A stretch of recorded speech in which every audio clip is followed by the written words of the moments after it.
JT Wistrcill called me crying, and he said Utah deserves a college football playoff spot over Notre Dame and Alabama. And you may think he's a crazy person, but I think he's right. This is the Dose Grande Squad.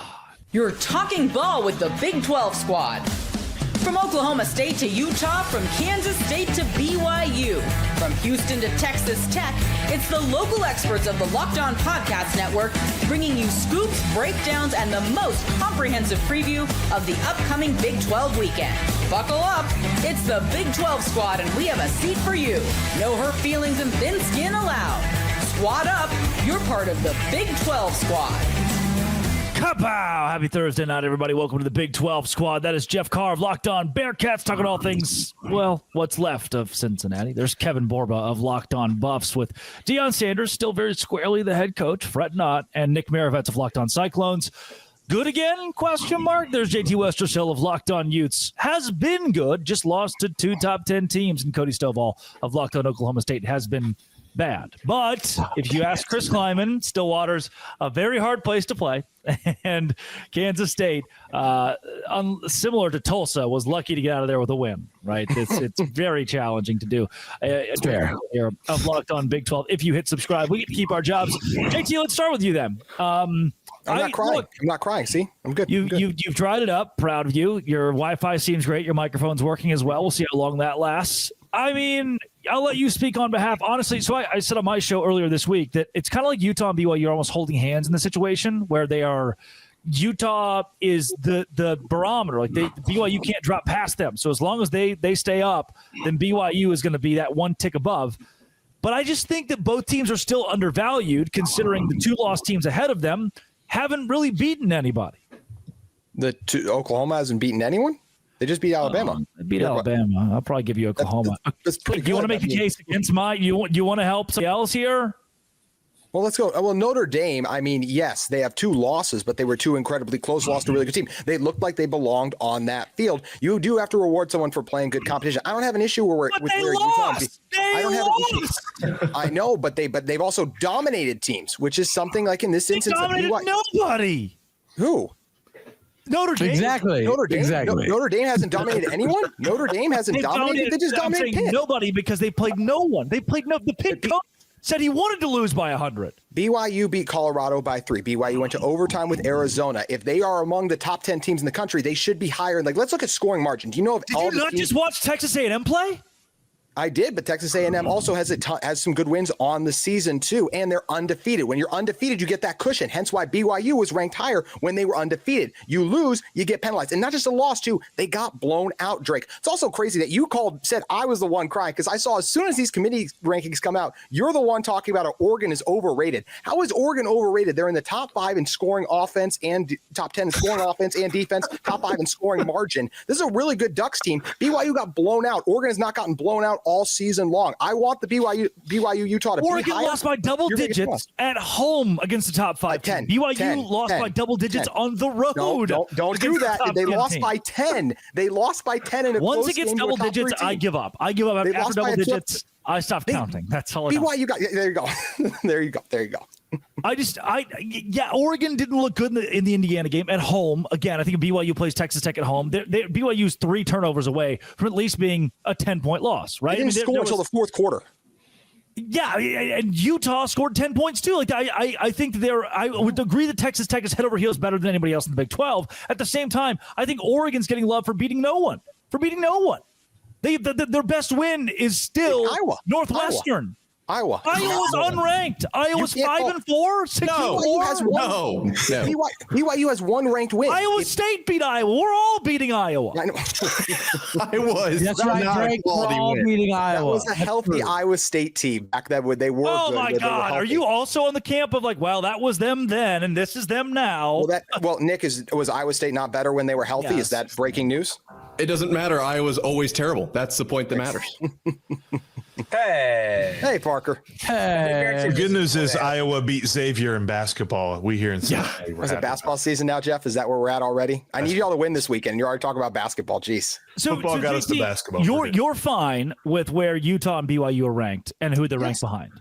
Yes, I absolutely am. I think it's fair. Alabama has way more impressive wins than a BYU, than a Utah. Yeah. If BYU had They have played one win. Bama has that to win at Georgia, no doubt. Outside of that's their only win. Missouri, Tennessee, they're still top 25 teams. Missouri. BYU. What is Missouri Drake, what are doing? BYU's impressive wins outside of Utah based on what you're qualifying as impressive wins? The Arizona road win looks really good right now.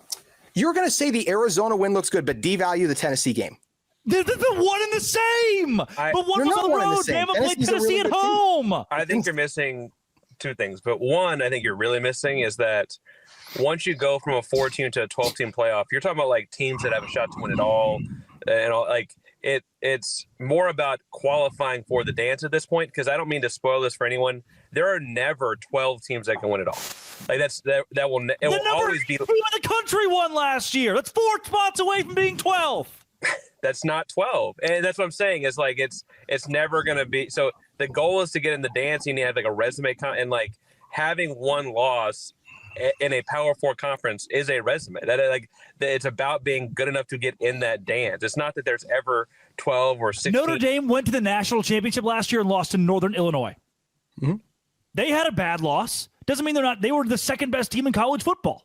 And BYU's resume this year is every bit as impressive as Notre Dame last year, if not more. More. Notre Dame this year especially is especially. I believe, based on this, we love the Fugazi of the eye test. I believe Utah could go toe to toe with anyone in the country defensively. I think Utah's defense is that. I think Utah Indiana neutral site is a ball game. I think it's a ball game, man. You know, and they're ranked 12th, and they're gonna get booted for Tulane. Why are you not upset with some of this? Because I think every other team ranked above them could also be right there with it. Like, why should Utah get to all of a sudden move up? You want Utah ahead of Bama? I guess that's the only team we can put them ahead of, right? Like, that's right. That's the argument. That's right. Utah's better than Bama. You heard it here first. I think even if Cody's saying that, he really means it, by the way. Exactly true. I think that if we're going to already allow 2-loss teams to be ahead of 1-loss teams, as we've proven we're going to do, that at that point, Utah could be above Oregon. Resume-wise, Utah could be above Oregon. They could be, but Oregon has been incredibly impressive, dominated everyone. And also, I'll say this, Oregon, let's see against USC this week, right? Like, this is where they have an opportunity to get a USC team that I think is really good and rising. Look, this is where I'm glad that we have the context of saying, hey, there's 2 loss versus 1 loss, but their schedule's been much easier so far on the season. Drake, BYU played no one in the non-conference. That's going to hurt them.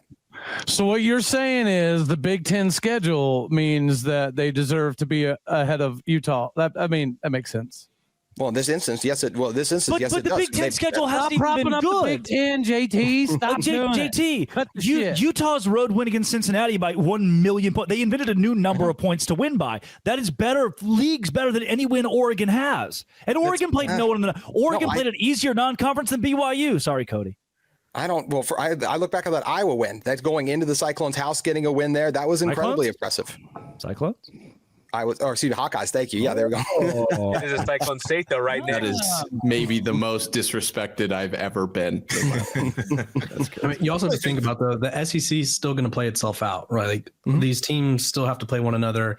Oklahoma has to play LSU. Alabama has to play Auburn. Like, these aren't ranked matchups, but they're rivalry matchups. Name 2 teams that have already fired their coaches.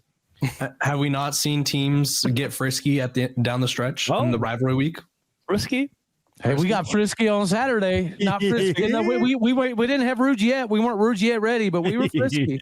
Exactly. I think that's the issue, though, right? Like the losses for weren't hard enough. Count differently. They count differently for the SEC, whether fair or not. Well, it counts differently for Notre Dame. Notre Dame's best 2 wins are losses. Their best 2 wins are losses. Facts. Have you not seen that? Auburn's ranked like 24th. They're the best 4 and 5 team I've ever seen. FPI has Utah above Texas Tech, which is hilarious. The real question is, if Georgia Tech beats Georgia, does Georgia Tech jump into the playoff? That's an at-large, probably. Does it knock Georgia out, but also do they jump in? It won't knock Georgia out, but it would definitely put them in. It would have to.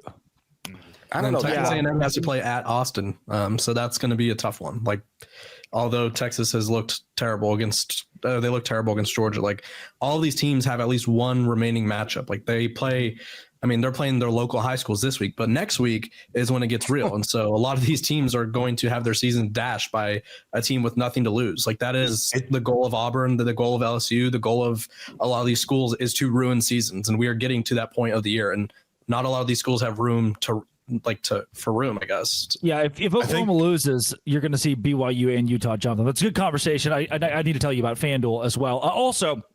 And on that track, Texas dropped 7 spots. BYU dropped 5 after a road loss against a top 5 team. That helps the Big 12, Locked On Big 12 squad. Today's show is brought to you by FanDuel. And hopefully some sort of headache pills. Thanks, JT.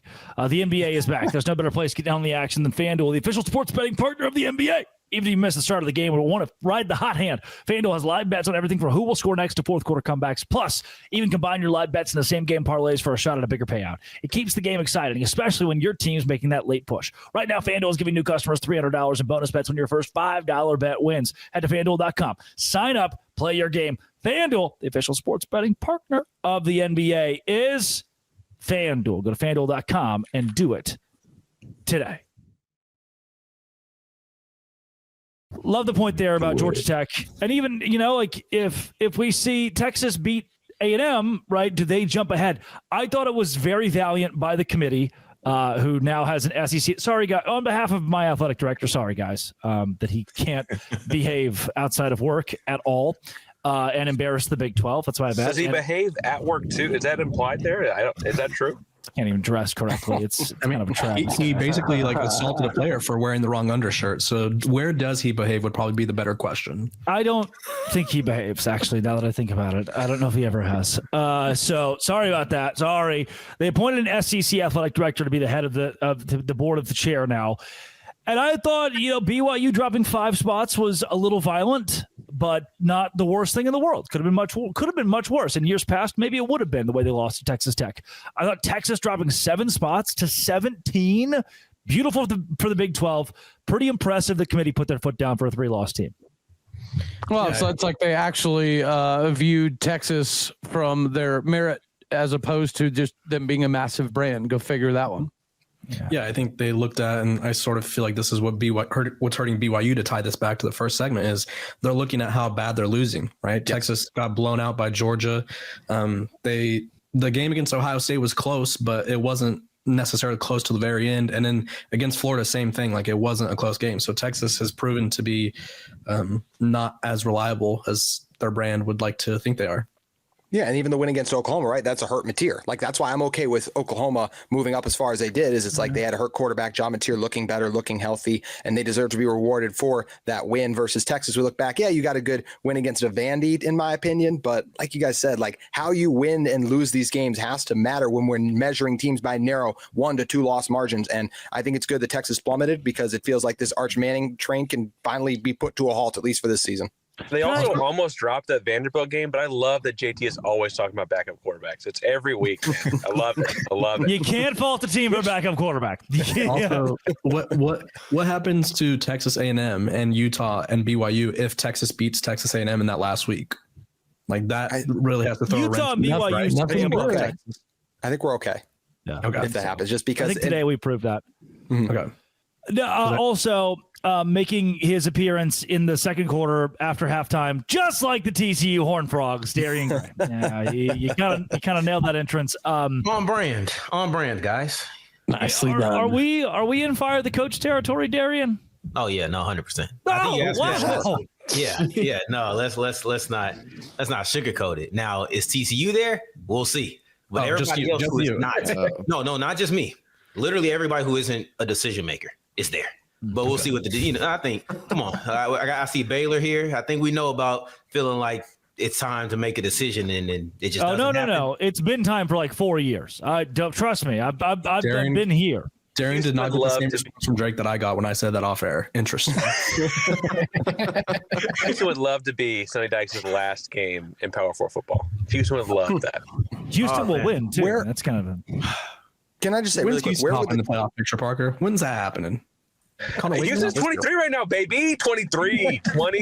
And when they don't lose to West Virginia, then we can start talking about them as a playoff team. But hey, how about you beat us sometime? You've 0-5, JT. 0-5. This is supposed to be your best. This is supposed to be your awesome season. You had all the hype train on you guys, It's and you year fall 2 of a coach. to West. What are And you you fall talking to about? West Virginia. Who was going You to told us we were all- that you high told us- on Houston? I'm sorry, you told us we were all wrong about Houston, that they were going to be in the Big 12 title race and they were going to be a contender. And just when they start to do it, they have an abysmal loss. They have an abysmal loss. They're Yes, they are. second year of a head coach. What are you talking about? I'm talking JT, about are you them, drunk? and no one thinks they're a contender. Does anyone here fear Houston right now? Yes. Well, They I beat do the brakes play them off this of. week, so I'm going to say Blew yes. out 2 people on the screen. What are you talking about? And you lost to West And beat Virginia Arizona State. and have not been impressive in some of your other games on the season. You went to overtime with an Oregon State team that is dreadful. JT, who pooped in your Cheerios before this episode, buddy? Really quick, I was just going to bring back the Houston has that. TCU thing. Where's TCU? Yeah, Where's the that's TCU job rank if they do fire Sonny Dykes? That's just, I feel like something to consider. Right there with I don't- Baylor in the dump. Yeah, I don't think it's high. And a lot of I heard a name, Eric Morris from UNC, thrown out earlier this week. That's weird because he's also coaching at Oklahoma State, Baylor. He'll likely be at Penn State. I've heard his name thrown around, Auburn, and every other job. So that's the AI thing. helps everything. People don't want to fire Sonny Dykes simply because they don't think that they'll get a good coach this cycle. Like that's the only reason people ever talk about not firing the coach. So I mean, last year there was only 4 coaching spots open. So like you kind of, Dave Aranda's probably hoping for the same thing, where it's just like be solid enough to where they can't fire me, and then maybe improve next year. yeah, I think that is the hope, honestly. And I think I don't know. I just get this feel that they're not going to pull that trigger. I don't know. And if Dykes gives them any reason not to, I think they won't. So I see 2 more opponents on here. I see Houston, and I see Cincinnati. If he can win both of those games, I feel like he's probably going to save his job. And I mean, I said that same thing last week, but I didn't really believe it last week. It was kind of a pipe dream. So it was like, if you beat BYU, because it was such a pipe dream that it was the only game you needed to win to save your job, because no one thought you could do it. But if you win these next 2 games, I think that they'll find a reason to keep him around. Yeah. Great point. Makes sense. I mean, he's wouldn't not say it too makes far sense, removed from but playing his- for a Natty. I only disagree because I think that some of the coaches who have been fired, like Mike Gundy, would still be good coaches. That's why I still fire my coach here, is I get to go after some of these big names that lost their jobs. I mean, they're put like, look, That's I what think- Virginia Tech just did. Yeah. they fired their coach. TCU head coach Hugh Freeze. Gary Patterson. No. Gary. Gary Patterson. Hey. So Yeah. I just got here. You trying to get me in trouble, man. He's trying to get me in trouble. The fan base would riot. Or not riot. What's the opposite of riot? Darian, TCU head coach Ed Orgeron. Oh, that'd be a fun one. Listen, TCU head coach Kenny Dillingham. It'd be fun. Hey, how do y'all feel about Bring Sam Levitt Does he Dillingham bring and Levitt? Sam Levitt? Does he bring That's what Sam I'm- Levitt with How him? do y'all feel about that? Dillingham and Levitt might go to LSU. Levitt's already linked to Texas Tech and Miami, so he's already been everybody- shopped around, and so, I mean, I think that shows that Kenny Dillingham's leaving, Miami's got a history right? of doing that. I mean, Did you see the relative of his that was like, no, Nako, that's not what I said. And they said, like, we haven't decided. He screenshotted a text message. He's like, we're not officially doing that. We're just thinking about it. And he just proved further that he's open The to all worst. options. Oh my God. That's his agent and his brother. I think, I mean, NIL agents are interesting people. They take like 70% of the pay, and they don't know what they're talking about half the time because they're just friends or family members.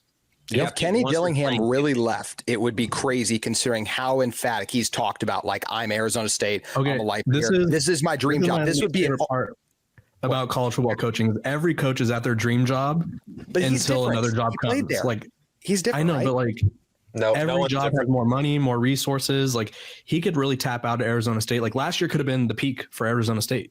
So where does that leave him? Rich for the future? Rodriguez. Not Rich Rodriguez. I always thought that Kenny was a kind of guy that would stay at Arizona State for 2 decades. But if you look at what just happened to Mike Gundy, the loyalty aspect of it in this new business is a little bit different. So perhaps Kenny Dillingham understands that sometimes it's better to get out while you're still a legend as opposed to being the villain that Mike Gundy now is. If Matt I Campbell may, effect. as well, Nick? if I'm Kenny Dillingham, I look at my athletic director and say, give me more money for NIL, give me more money, give me more infrastructure. And he says, I can't. I look over at Texas Tech and say, I can't compete in this conference, and I leave.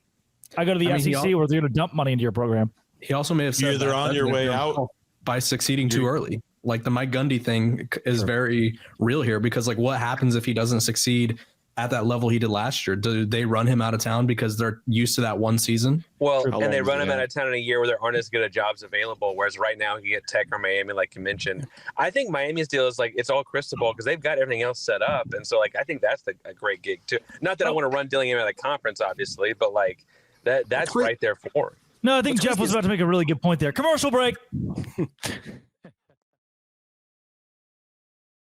Jeff, what were you saying? I was going to say you're either on your way out or you're on your way up.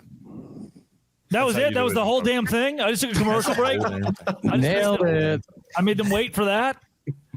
It's the Batman thing, right? Like you're either the hero, you either die the hero or you live long enough to see yourself become the villain. Because I don't think I feel like quote. I don't think that's. Yeah, I it's close. That one, but Very close. When it comes to college coaching, like you either get that investment and you win and you get picked over by like a handful of schools, or you get fired. Like you don't really stay.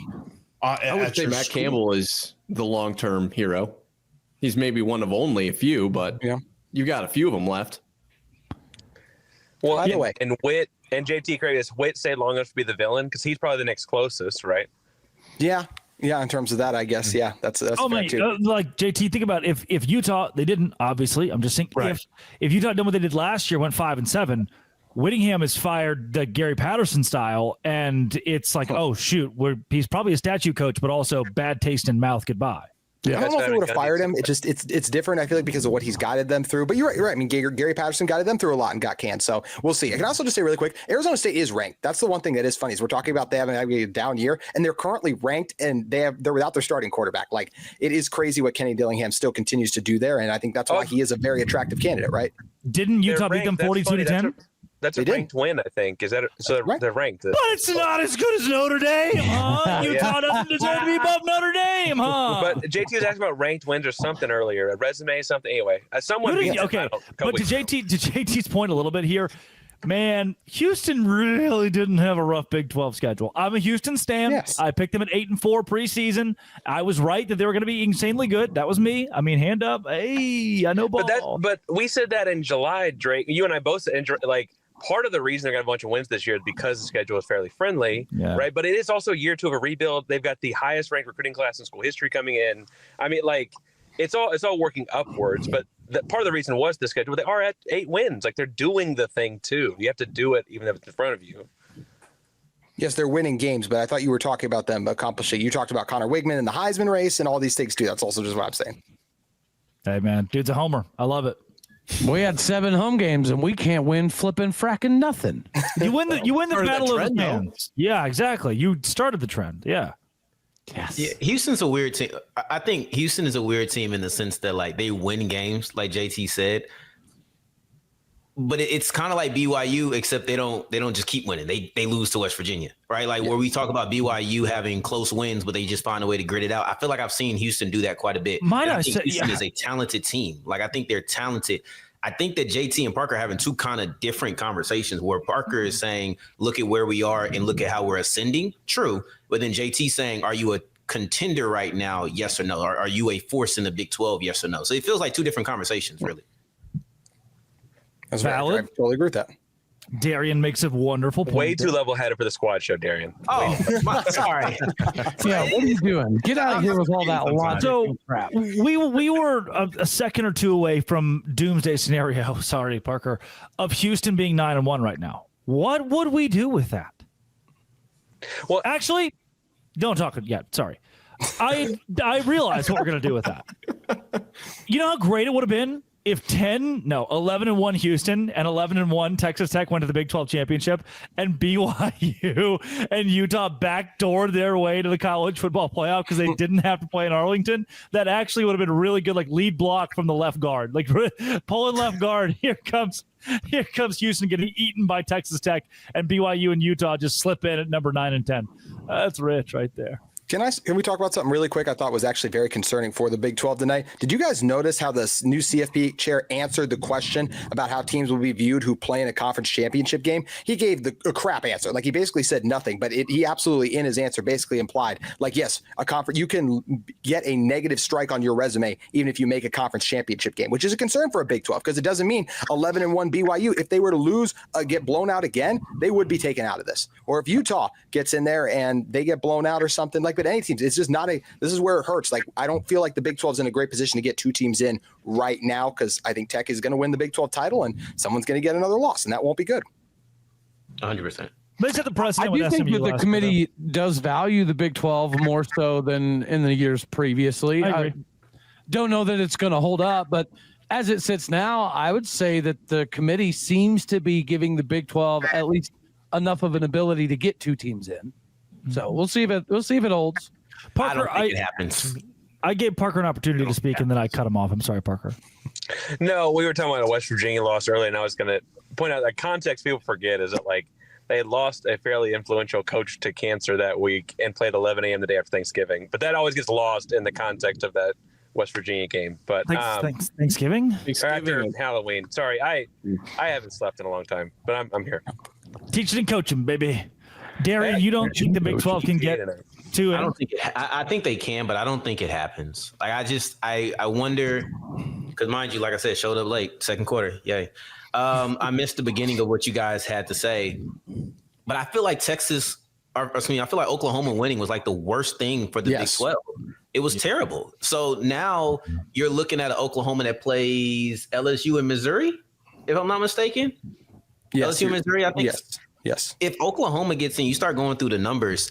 If we didn't have automatic qualifiers, if you didn't have to guarantee that the ACC team is going to get in, if you didn't pretty much guarantee G5 is going to get in, then yes, I think we have a conversation. But BYU sitting at 11, and there's not an ACC team above them. There's not a G5 team above them, which by my math will push them to 13 and not have two teams from the Big 12 in. Mm-hmm. So I don't know if that top 10 changes too much. So I think we have to watch the back end of SEC play. But right now, I'm not feeling as optimistic as I did 3 weeks ago. I just don't. If you're in the SEC and your only two losses are the number 11 team in the country on the road and the number 5 team in the country at home, yeah, obviously that SEC team makes it in. No doubt, 100%. They're probably a 7 seed playing a home game.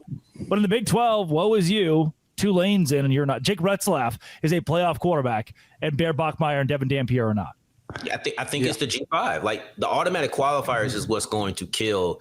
I actually think the automatic qualifiers is what we should be mad about and less about the SEC. As I just go through and look at the SEC, I don't know how many teams I'm poking holes in, but I probably will poke a hole in the ACC champ. Ole Miss? Yeah, maybe Ole Miss. Close, Darian, but the only pushback I'd give there is if not for the automatic qualifier, we get 0 in last year. Yeah. I like the automatic qualifier. I'm not against that as a principle, but I do think it's one of the things that may cost a secondary team. So I like it. I think it makes sense, but Tulane is going to get in because the G5 has to get in. If they didn't, then you probably would see a second BYU or a second Big 12 team in BYU or Utah. So, like, I'm with you. I like the principle, but sometimes Texas Tech cost you. But if Texas Tech wins the championship game, I don't think anybody else makes it in. Like, somebody's got to beat them. Feels like and Texas Tech has to be at large. I should add that qualifier. You're right. If Texas Tech wins the conference, I think if BYU or Utah make it, then they could make make it into the playoff, and then Texas Tech can make it as an at-large. Then don't y'all have me out here rooting on Utah? Don't you put that evil on me, Ricky Bobby? Hey, you know who's You know who's not rooting for Utah? The committee. They moved Miami over Vandy. If Utah doesn't cover the spread against Kansas State this week, I bet Miami would jump Utah unless Miami looked bad or lost. It feels like they're trying to get Miami in over Utah right now. Does Miami have one of those cool Citadel games?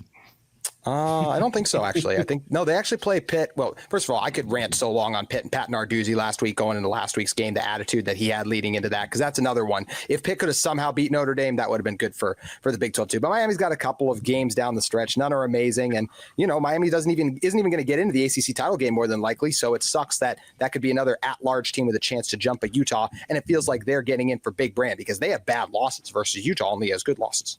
Who's your last game, JT? Our last game is Kansas. Okay. Those are two pretty good wins. Oh no, Utah out here beating everybody by 30 points, 20 points. Yeah. Like that's the we average beating teams by 35 points per game, which is the best margin in the country. That's why Utah continues to stay where they are. They're a dominant force, but you also got to beat the good teams, and we lost to the two good teams. So at the end of the day, if Utah doesn't get in, they have themselves to blame. Imagine if you had Haas Haney, what your season would look like. I don't know, Bird Ficklin, man. Y'all look him up if you have it. He's crazy. The Bird, man. People say if you have two quarterbacks, you have none, unless you're Utah. Unless you're Utah. That is the panel of Big 12 people that we have every week for the Big 12 squad. This has been It Always Will Be Locked On. Thank you for making our shows your first listen every single day. If you hit subscribe, we can keep our jobs. Dose Grande Squad.